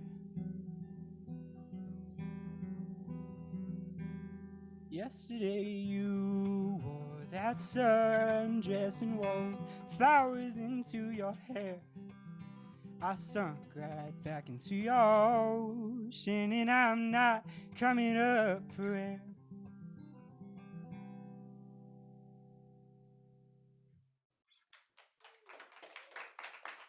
Holy moly! Oh man. Woof! Okay. From the moment that you started playing, like, you really drew me into a vibe that I could cut with a knife. I mean, it was so thick and true and just, great job, Aiden. No, if I impart one thing to you that I hope you carry for the rest of your life, it is that you are a vibe master. Like you have the you have it in you to quiet a room. Like you start singing and you have this thing that makes you sit on the edge of your seat, and you have it in you to like really get everybody drawn into your thing. So carry that confidence with you and know that you have that special power, that ability. don't ever let the like nervousness pull you away from that, because you have this superpower and it's freaking magical. Like both your voice and your guitar playing, I was just like, what's gonna happen? Oh my god! Like it reminded me of like being in like an Irish pub and somebody goes up to play a ballad and suddenly the whole room goes what and starts listening to every word. Yeah, my heart was in that. Like just listening to it, my heart was there with you. I was gonna say on your hook or your chorus, sunk back into your ocean. On paper, I love that you used the word back, but in the melody, I felt like the word back was getting in the way. Can you try that for me 2 more times, once with back and once without, and just we'll see how it feels? Yeah. Yeah. That sundress. Oh. And I sunk right back into your ocean, and I'm not coming up for air. And I sunk right into your ocean, and I'm not coming up for air. And now do one where you cut right and sing sunk back into your ocean. And I sunk back into your ocean, and I'm not coming up for air. Yeah, I definitely personally preferred the version that has one fewer word, and I didn't have a strong preference between which one was cut. But how did you feel? I think back. I like back. Yeah, sunk back into your ocean. Yeah, awesome. Bravo, Aiden! Woo woo! We have 2 piano people. Okay.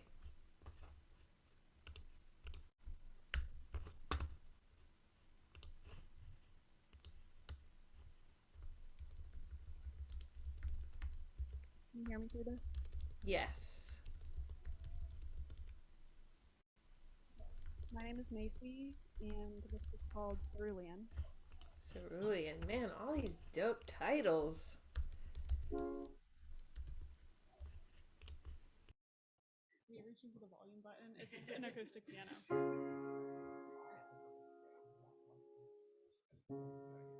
I've never felt a pair of hands so cold. I shudder from the wind of your breath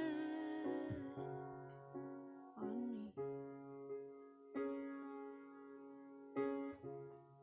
I'm delicate but not till 8 p.m. Oh, loving you requires a brave front, honey.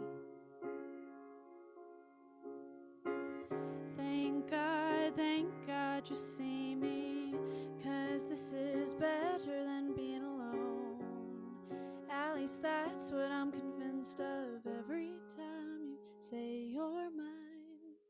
I'll put up a fight, a tooth for a tooth, but only in death am I free of you.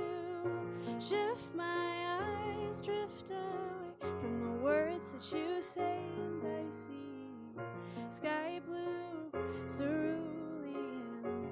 I look at you again. The daydream fades into the rear view. Only in death am I free of you.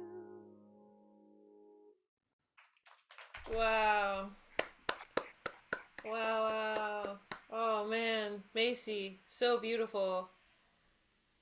Ugh, all you need is a verse and a chorus, and it just crushed me. Whew. I loved the last line, and it definitely made me want to hear more song. I'm gonna give you a similar note that I've given a couple people. You guys are gonna think that this is all I talk about, and you're not wrong. I have this like, I just have this like fixation on getting the words to be as close to their spoken their spoken emphasis as possible for maximum effectiveness. And I would say that it's not always the case. Sometimes when you go against that intentionally, it can be really cool. But there were some moments in your verse where I thought the meaning would come through more effectively if the phrasing was more true. So I think I wrote down never felt a pair of hands and better than being alone. Can you play the never felt a pair of hands part for me again? I've never felt a pair of hands so cold. Right. It's such a beautiful lyric, but I'm losing it. So if I was speaking that, I've never felt a pair of hands so cold. That's the lyric. And now just tell me without words, what is the melody there? Just sing it for me wordlessly.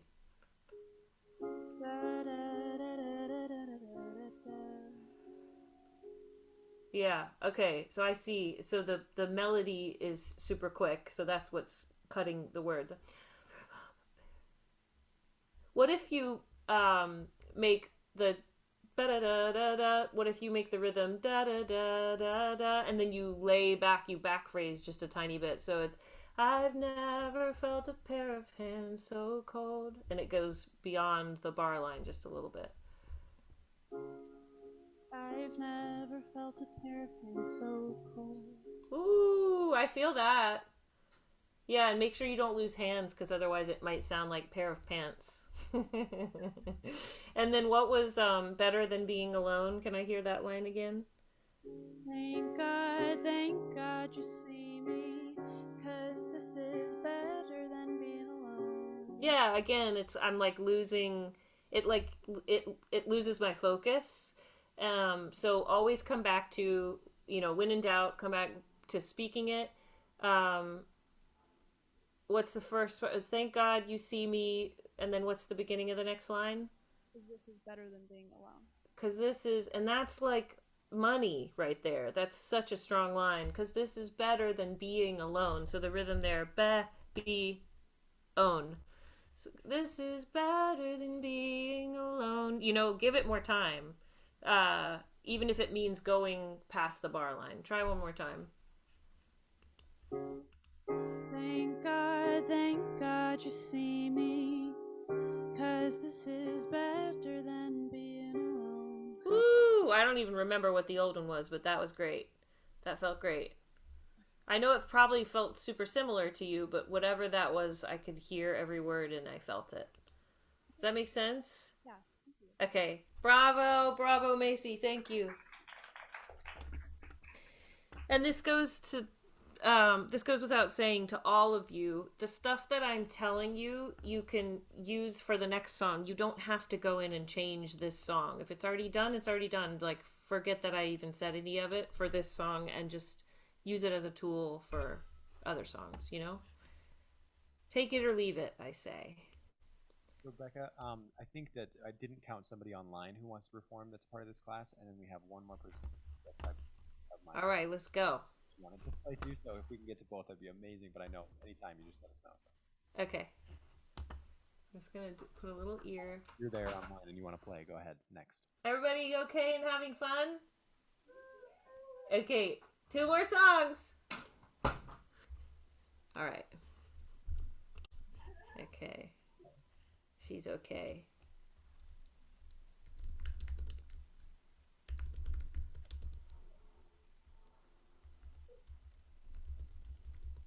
Where's the next performer?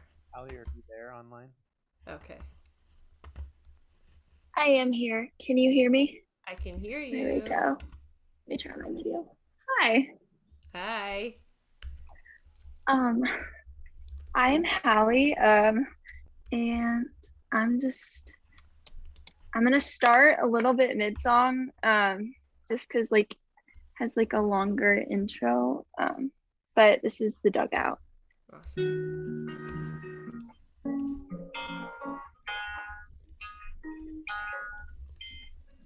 Finally, autonomy. Who is she we need to meet? Believe me, I've tried pleading with every deity. You see my good days, I hide my bad days. That's what's expected of me. We don't like what's challenging without remedy. There's no remedy for me.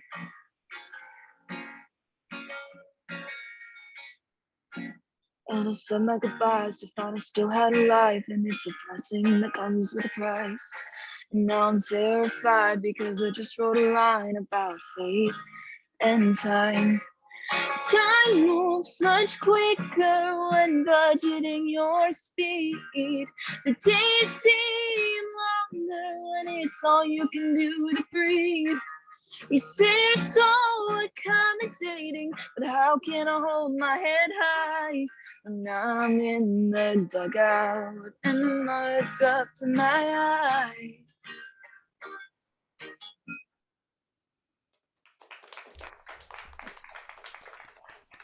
Woo! Yes, Holly. Beautiful, beautiful. Thank you. I love that title too, man. You guys must have taken a class on cool titles. There's so many cool titles in this class. Your voice is magical. There's something about specifically your falsetto, like where you started at the very beginning in the A section. You had this like quality to your falsetto. Do you know what I mean by your falsetto?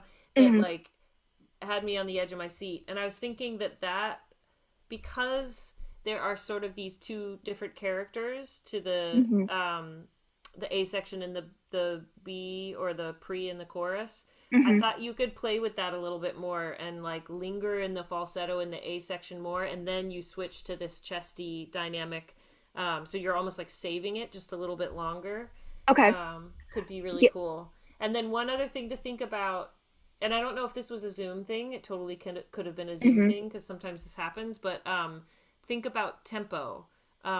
It seemed to me that you sped up a lot going into the chorus, which maybe was intentional, but just make sure that that's an intentional thing. But amazing job, Hallie. Beautiful. Thank you. You. Bravo, bravo. And I love your Ivy too. And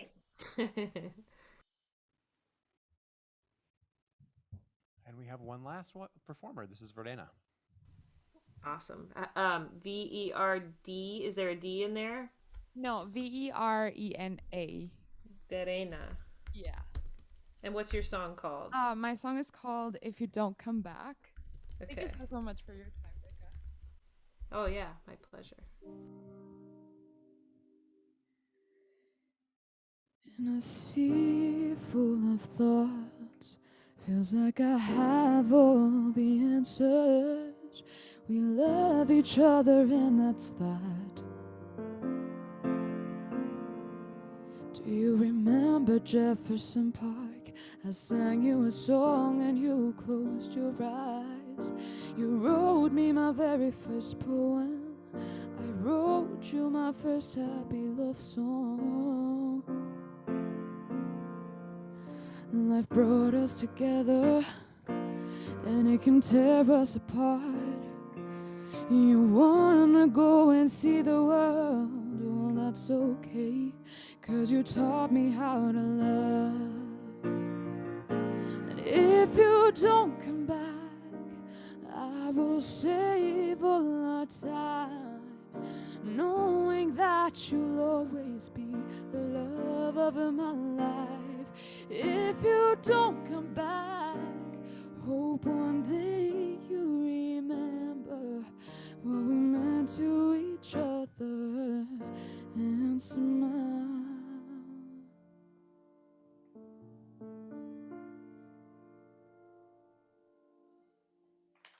Yes. Yes, ending. Woo! Yay, Verena. That was beautiful. You're giving me some like old school Anita Baker vibes. Did you ever listen to Anita Baker? I did not. No, I'm gonna listen to her. She's one of the greatest ever. Yes, your delivery is so like just solid. Mood for miles. I really loved the mood that you immediately drew us into, and yeah, the quality of your voice is just like butter. So I'm coming back to this phrasing thing one more time. I hope that you guys leave with some tools on this that you can either use or not if you feel like it does something for you. But my exercise for you, Verena, either on this song or on your next song, is, and actually I strongly recommend you do it on this song and just see how it goes. You can always go back to this version if you don't like where it takes you. But ask yourself, what is the melody? So take the lyrics away and and and just sing the melody wordlessly, the most straightforward version of it that you can access, and then find the way to best fit the lyrics like puzzle pieces into that melody. Right now, it's feeling like I'm not sure what the melody of the verse or pre-chorus is. The chorus is like stellar, strong, catchy. I still remember it. But the verse and pre-chorus are feeling, I think there was a pre-chorus, are feeling a little bit like riffy, and I think that they could be just slightly more anchored into into like a memorable melodic zone. And so yeah, the exercise would be ask yourself what the melody is and then see if there are any words that need to be removed or rephrased in a way that puts the emphasis in the right place. So for example, remember Jefferson Park. Can you play me the part where you said remember Jefferson Park? Yeah. Okay. Do you remember Jefferson Park? I sang you a song and you closed your eyes. You wrote. Perfect. Stop there. Do you remember Jefferson Park? You sang me a song and you closed your eyes? You a song and you closed your eyes. Okay. Beautiful on paper. Gorgeous. Now, take the lyrics away and just wordlessly on la or something like that, just sing me what the melody is of that section.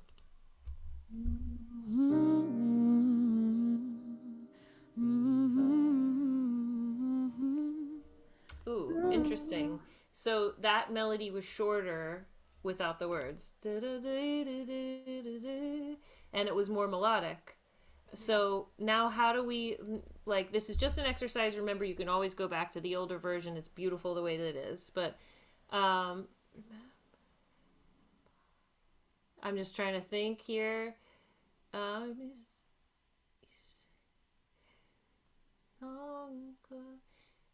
Yeah, I think it could even just be a parenthetical thing. You don't even have to cut any words. It's just a phrasing thing. Like, instead of do you remember, or you could do it like that, but maybe it's more like do you, like one syllable, D apostrophe Y-O-U, almost like, do you remember Jefferson Park, and say, you could take out you and just cut it until sang, or like yeah, like almost like ghosted. You is like nothing. Do you remember Jefferson Park? You sang me a song and you closed, so that you're like emphasizing the words that are really part of this melody that you sang for us, rather than it feeling like I have to put emphasis on all these words. It's like honoring the melody first, and then other things get kind of like almost ghosted. Try it one more time for us with that in mind. Do you remember Jefferson Park? Sang you a song and you closed your eyes. Oof, how did that feel? It felt better for sure. And yeah, I feel like I do tend to like use unnecessary words sometimes. So yes, thank you so much. This amazing. I mean, I felt that felt good to me. Did it feel good to you guys in the room? It's almost just like reframing your thinking is enough, but then sometimes actually going with a machete is necessary. But that did it for me. I felt it. And that's the goal, is that we're using these exercises to get to a place where the lyric is at its maximum effectiveness. And that did it. So bravo, Verena. Beautiful song. So much. Yeah. All right, you guys. Thank you so much for being with me today, and I'm sorry we didn't get to all your questions, but, you know, that's life. That was so great, Becca. Thank you so much for all of your visits this last couple of weeks. You've been amazing. Thank you, Owen, for being my fearless leader. I've appreciated this, and safe travels wherever the wind may take you. Thank you. Yeah. Okay. Bye, everybody. Hope to see you soon.